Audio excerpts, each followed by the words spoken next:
اللہ ہر اس آنسو سے واقف ہے جو تم نے مسکراتے ہوئے پلکوں کے پیچھے چھپا لیا تھا۔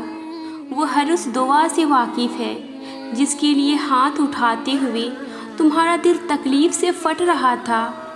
وہ ہر اس فریاد سے واقف ہے جسے تم نے تڑپتے ہوئے زبان میں دبا لیا تھا۔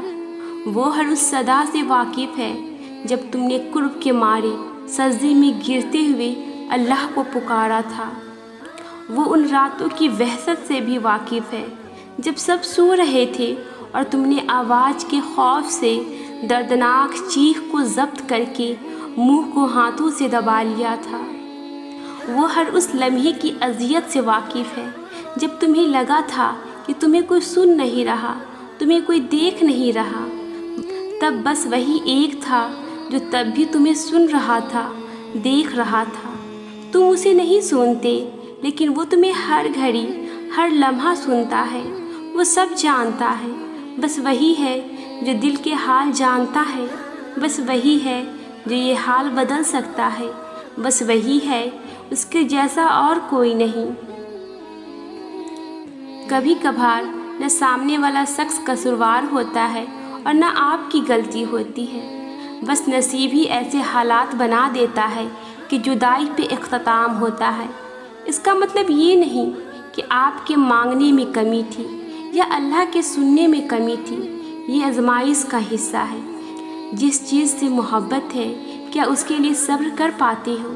اور یقین کا امتحان ہوتا ہی تب ہے جب ہر چیز ناممکن دکھائی دیتی ہے لیکن پھر بھی دل اس یقین کے ساتھ مانگتا ہے اللہ تو قادر ہے ہر چیز پر، وہ برے کو بہتر بھی بنا سکتا ہے اور ناممکن کو ممکن بھی۔ جن کے دلوں میں کھوٹ ہوتا ہے وہ نہیں ملتے لیکن نصیب کے بچھڑے ہوئے ہمیشہ مل جایا کرتے ہیں، کیونکہ اللہ نیتیں دیکھتا ہے، دعائیں دیکھتا ہے، طرف دیکھتا ہے۔ اللہ کی عطا میں سب سے بڑا عطیہ اور اس کی نعمتوں میں سب سے اونچی نعمت رحمت ہے، اور وہ مدد کی پکار پہ ہمیشہ رحم فرماتا ہے اور یقین کے پکار پر معاوضے کرتا ہے۔ ہماری زندگی میں آنے والی اور ہونے والی ہر چیز میں اللہ کی مصلحت ہے۔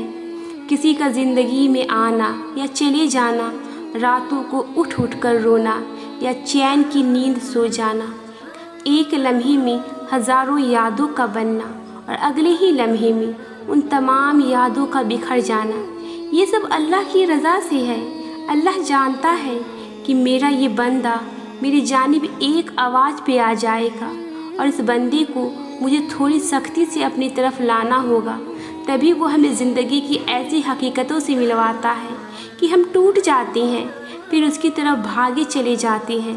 ٹھوکر پہ ٹھوکر اور بار بار گرنا، یہ چوٹیں پھر اللہ تک لے کر جاتی ہے، اور لے جائے بھی کیوں نہ، اس کی دسترس میں ہی تو بس ہر زخم کا مرہم ہے۔ کچھ دروازے یا کچھ راہیں جب اللہ بند کر دیتا ہے تو ہمیں لگتا ہے جیسے وہ ہمیں سزا دے رہا ہے، ہماری دعائیں نہیں سن رہا، جو ہمیں چاہیے وہ نہیں سمجھ رہا، جبکہ کچھ راستے ہماری ہی بہتری کے لیے بند کیے جاتے ہیں، کیونکہ آگے جا کر ان سے ہمیں زیادہ تکلیف ملتی ہے۔ یہ سزا نہیں ہے بلکہ یہ تو اللہ کی محبت ہے، حفاظت ہے، کیونکہ وہ ہمیں مسلسل تکلیف میں نہیں دیکھ سکتا۔ ہمارے فیصلے ہماری چاہت کے مطابق ہوتے ہیں، جبکہ اس کے فیصلے ہماری بہتری اور ضرورت کے مطابق ہوتے ہیں، لیکن ہم یہ بات اکثر بھول جاتے ہیں۔ وہ سنتا بھی ہے، جانتا بھی ہے، دیتا بھی ہے، ہر بات کا علم ہے اللہ کو، اور انسان تو بس ایک کچا منصوبہ ساز ہے۔ تم خود کو خود ہی تکلیف میں رکھتے ہو، ورنہ وہ تو بڑا مہربان ہے۔ تمہاری پسند سے اللہ تمہیں آزما رہا ہے، ہر لمحہ تمہارا اجر بڑھا رہا ہے، کچھ دیر کے لیے تمہاری نگاہوں سے دور کر کے تمہاری چاہت کو نصیب کا حصہ بنا رہا ہے۔ اللہ کو محبت ہے بہت ہی زیادہ تم سے، تبھی تو اپنے قرب سے وہ تمہیں نواز رہا ہے۔ تمہارا دل مختلف اندیشوں سے ڈرتا رہتا ہے، یہ شیطان تمہیں وسوسوں میں ڈال رہا ہے۔ توکل اللہ کی رسی کو ہمیشہ تھامے رکھنا، جلد ہی اللہ تمہاری زندگی میں بہاریں لا رہا ہے۔ جب جب تمہیں کوئی خواہش ناممکن سی لگنے لگے اور نا امید ہونے لگو، صبر کرنا مشکل ہو جائے، تو یاد رکھنا جو تمہیں ناممکن لگ رہا ہے وہ اس کے لیے ممکن ہے۔ نا امید نہ ہو، یہی تو صبر کرنا ہے، یہی تو اس کے کن پر کامل یقین کرنا ہے، یہی تو آزمائش ہے تمہارے صبر کی۔ اگر اس نے یہ خواہش پوری نہ کرنی ہوتی تو وہ دل سے اس کا خیال بھی نکال دیتا، مگر اس خواہش کا بار بار یاد آنا اس لیے تو ہے کہ تم مانگتے رہو اس سے، اور وہ ایک روز اس ناممکن کو ممکن کر دے، تمہارا ادھورا خواب مکمل کر دے۔ ایک روز تمہاری آنکھیں دعاؤں کی قبولیت دیکھے گی، یقین رکھو اس پر۔ وہ اندھیرے سے ڈرنے والے لوگ آج تنہائی میں خوش رہا کرتے ہیں۔ وہ اپنے ماں باپ کے سب سے لاڈلے بچے آج تنہائی میں بہت رویا کرتی ہیں۔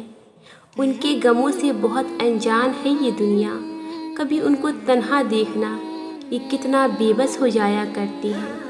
وہ دنیا کی روشنیوں سے اکتا کر اپنی تنہائی کو اپنا دوست بنا لیا کرتی ہیں۔ لبوں پر ان کی کسی بات کا شکوہ نہیں ہوتا، مگر تنہائی میں یہ خود سے بہت شکایت کرتی ہیں۔ یہ خوش مزاج لوگ نہ جانے کب اور کیوں ان اندھیرے اور تنہائی کا شکار ہو جایا کرتی ہیں۔ جب اپنا غم کسی سے بیان نہ کر سکو، جب اپنی کیفیت کو خود ہی نہ سمجھ سکو، جب کوشش کر کر کے تھک جاؤ، ذہن کام کرنا چھوڑ دے، آنسوؤں میں کمی نہ آئے، تمام دن ایک سا گزرنے لگے، تو خود کو تھکانا چھوڑ دو، سوچے کہ گرداب کو جھٹک دو، اپنا آپ حالات کے حوالے کر دو۔ اس ایک ذات کے بھروسے وہ اتنا رحیم ہے کہ اس پہ بھروسہ کرنے والے کو تنہا نہیں چھوڑتا، اسے امید دیتا ہے، دلاسے دیتا ہے، اپنے ہونے کا یقین دلاتا ہے۔ مشکل میں ڈالتا ہے تو خود ہی مشکل سے نکالنے کا وسیلہ بھی بناتا ہے۔ امتحان لیتا ہے تاکہ صابر بنو، آزمائش میں ڈالتا ہے تاکہ شاکر رہو، رلاتا ہے تاکہ صاف دل رہو، چپ بھی کرواتا ہے تاکہ یقین رکھو۔ جگہ جگہ اپنے ہونے کی، اپنے ساتھ کی یقین دہانی کراتا ہے۔ نہ تو تیرے رب نے تجھے چھوڑا ہے اور نہ وہ تجھ سے بیزار ہو گیا ہے۔ سکون ملتا ہے نہ یہ پڑھ کے، اور وہ چنتا انہی کو ہے جن کو وہ خاص کرنا چاہتا ہے۔ پھر غم کس بات کا؟ یہ بات بھی کتنا سکون دیتی ہے کہ ہمیں روتے ہوئے کوئی اور نہیں بلکہ ہمارا خالق دیکھ رہا ہے، ہمارے آنسو خاص ہو رہے ہیں۔ کبھی کبھی انسان کی حالت ایسی ہو جاتی ہے کہ نہ تو اسے کوئی ساتھ اچھا لگتا ہے اور نہ کسی کی آواز اچھی لگتی ہے، نہ ہی اسے تنہائی مزہ دیتی ہے۔ وہ بس خاموشی چاہتا ہے، اتنی خاموشی کہ سانس لینے کی آواز بھی نہ آئے۔ وہ انسان پھر رونے لگ جاتا ہے، اسے دنیا کی سختیاں مصیبتیں لگتی ہے۔ وہ بس خاموشی چاہتا ہے، لیکن کیا کرے انسان، مر بھی نہیں سکتا، جینا بھی مشکل ہو جاتا ہے، اور ایسے حالات میں لوگ خودکشی کر لیتے ہیں۔ اور سچ بتاؤں، ایسے حالات میں کوئی بھی چیز ساتھ نہیں دیتی، اور یہ سچ ہے جب کوئی ساتھ نہ ہو تو اللہ ساتھ ہوتا ہے۔ اس لیے بجائے زندگی ختم کرنے کے، اس زندگی کو اللہ کے بارگاہ میں جھکا دینا چاہیے۔ اللہ ہر اس آنسو سے واقف ہے جو تم نے مسکراتے ہوئے پلکوں کے پیچھے چھپا لیا تھا۔ وہ ہر اس دعا سے واقف ہے جس کے لیے ہاتھ اٹھاتے ہوئے تمہارا دل تکلیف سے پھٹ رہا تھا۔ وہ ہر اس فریاد سے واقف ہے جسے تم نے تڑپتے ہوئے زبان میں دبا لیا تھا۔ وہ ہر اس صدا سے واقف ہے جب تم نے کرب کے مارے سجدے میں گرتے ہوئے اللہ کو پکارا تھا۔ وہ ان راتوں کی وحشت سے بھی واقف ہے جب سب سو رہے تھے اور تم نے آواز کے خوف سے دردناک چیخ کو ضبط کر کے منہ کو ہاتھوں سے دبا لیا تھا۔ وہ ہر اس لمحے کی اذیت سے واقف ہے جب تمہیں لگا تھا کہ تمہیں کوئی سن نہیں رہا، تمہیں کوئی دیکھ نہیں رہا۔ بس وہی ایک تھا جو تب بھی تمہیں سن رہا تھا، دیکھ رہا تھا۔ تم اسے نہیں سنتے، لیکن وہ تمہیں ہر گھڑی ہر لمحہ سنتا ہے۔